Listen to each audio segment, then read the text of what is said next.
Two balls and a strike to count on Taylor. Reyes fires, swinging a drive, deep left field. This is way back. Walker Buehler, left tail. What's up, everyone? Welcome into DodgerHeads, presented by DodgerBlue.com. My name is Jeff Spiegel, joined today by Matt Moreno. And Matt, kind of an interesting little news nugget that was hidden maybe from a lot of different people, myself at least. Earlier this week, Fabian Ardaya of The Athletic posted a mailbag in which he referenced a report that Walker Buehler had been offered an extension by the Los Angeles Dodgers following their 2020 World Series victory, which he then subsequently rejected, signed a smaller 2-year arbitration-avoiding type extension. Now, that mailbag reference was in reference to an article that Pedro Mora had written for Fox Sports in July of 2021, and here is what the quote was from that story. Quote, "The team tried to lock Buehler up for the long-term last offseason, an overture Buehler called at once one of the most humbling and arrogance-inducing events of his time on Earth. He weighed the worst and best-case scenarios. He considered his goals in baseball and in life. He imagined a host of hypotheticals, and he turned it down. Quote, it's fun in a lot of ways, he said. It's also extremely stressful. The moment you say no, you think you should have said yes, and the moment you say yes, you're going to regret it, as in any big decision. Like, as soon as you buy the car and you drive it, you're going to be like, I shouldn't have done this. Compound that by whatever the contract would have been worth. Specifics of the Dodgers' offers are not known. The article goes on to say Buehler instead signed a 2-year contract that brought out half of his arbitration years and assured him $8 million. This is an interesting thing because this feels like a big deal, and I don't remember hearing about this. Was this news to you? Yeah, when you were texting me about it, it definitely caught me by surprise as well. And I don't know how, honestly, that this has flown under the radar for so long. Yeah. I guess, from the Dodgers' perspective, it makes sense. I think it was a bit of a shrewd attempt. If you look at the 2020 season, obviously it was shortened. Buehler only made 8 starts.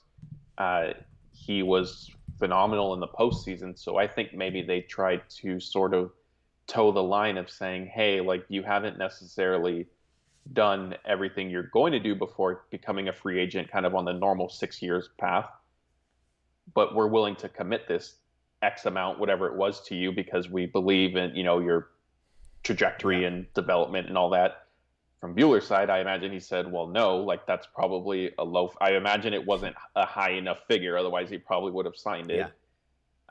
And he feels somebody who, like all these players, believe in themselves and wants to just get to the open market. And by the time he does, he could be, a 2-time All-Star, 3-time All-Star. Who knows? Maybe a Cy Young Award. Yeah. But yeah, I mean, it's interesting development. Yeah. So the notes here: Buehler is not scheduled to become a free agent until 2025.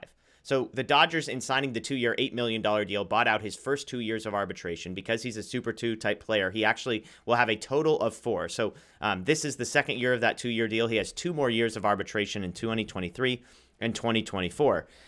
Coming off of the 2020 season, of course, it was a shortened year. He made just 8 starts, 36.2 innings pitched. The 3.44 ERA was his highest since his rookie year in 2017, in which he made just 8 appearances for 9 innings. So it wasn't coming off of necessarily the best year of his career. But as you said, obviously the role he played in that postseason was significant. And these are always tricky contracts to navigate because how do you value 4 way below market years that he will have? I mean, it tells you, right? He signed a 2-year, $8 million deal for the first 2. So he wasn't going to sign like a 9-year deal worth $270 million because he wasn't going to get paid $30 million a year for these first 4.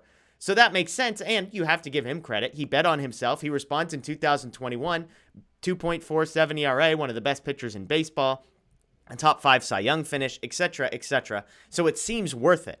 Now, if you're the Dodgers, it's an interesting move because you would have been inheriting a ton of risk over the 4 years of arbitration. You already have him for 4 years. So by signing him to maybe say 4 or 5 years beyond that, any injury that he endures in the 4 years, you've sort of taken on yourself. I wonder, Matt, if kind of the improvements that we have made when it comes to Tommy John surgery and stuff like that makes them a little more open to doing a deal like this because whereas, oh, what if he has Tommy John doesn't feel nearly as scary now as maybe it did 10 years ago. Yeah, I agree with that. And I mean, who knows?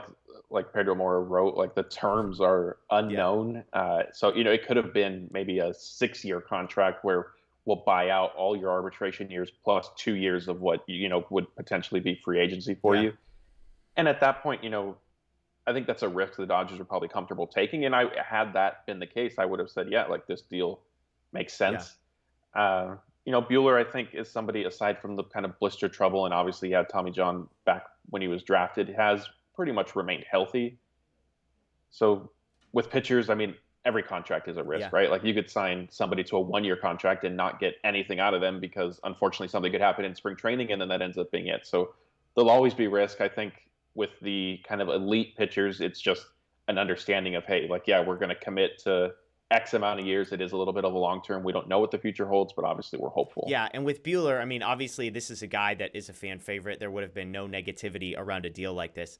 I wonder if part of the negotiation was, hey, we've got some guys like Corey Seager coming up to be free agents next year, and we've only got a limited amount of money, and so if you'd like to tap into that money and stick around, well, if that was the case, he called their bluff, and now Corey Seager's gone, and so the Dodgers still have all that money sitting around. Again, he's in year 2 of an $8 million deal, so I'm guessing this offseason there were not going to be new negotiations. Again, the Dodgers still have him under team control for the 2023 and 2024 season, so who knows? I mean, they've done deals like this with Max Muncy, I believe Chris Taylor as well, where they kind of agree to buy out years of arbitration. Even Cody Bellinger this offseason signed a 1-year deal to sort of avoid the arbitration process. And so we'll see how this plays out. But again, just a fascinating little nugget that pops up somewhere that I was like, wait a minute, I don't think I remember this. And if Matt doesn't remember it, as the guy who is managing the news site of DodgerBlue.com, then that tells you that maybe this flew a little bit under the radar. So let us know what you think below. I mean, again, I'm assuming the Dodgers offering this has a universal approval rating. I can't imagine anybody that would be worried about this, but who knows? Maybe I'm wrong. So let us know what you think below. Walker Buehler long-term deal, you in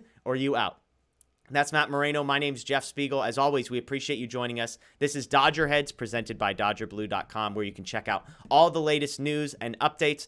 DodgerBlue 1958 on social media everywhere as well. And please ring the notification bell, click subscribe, and we will see you next time.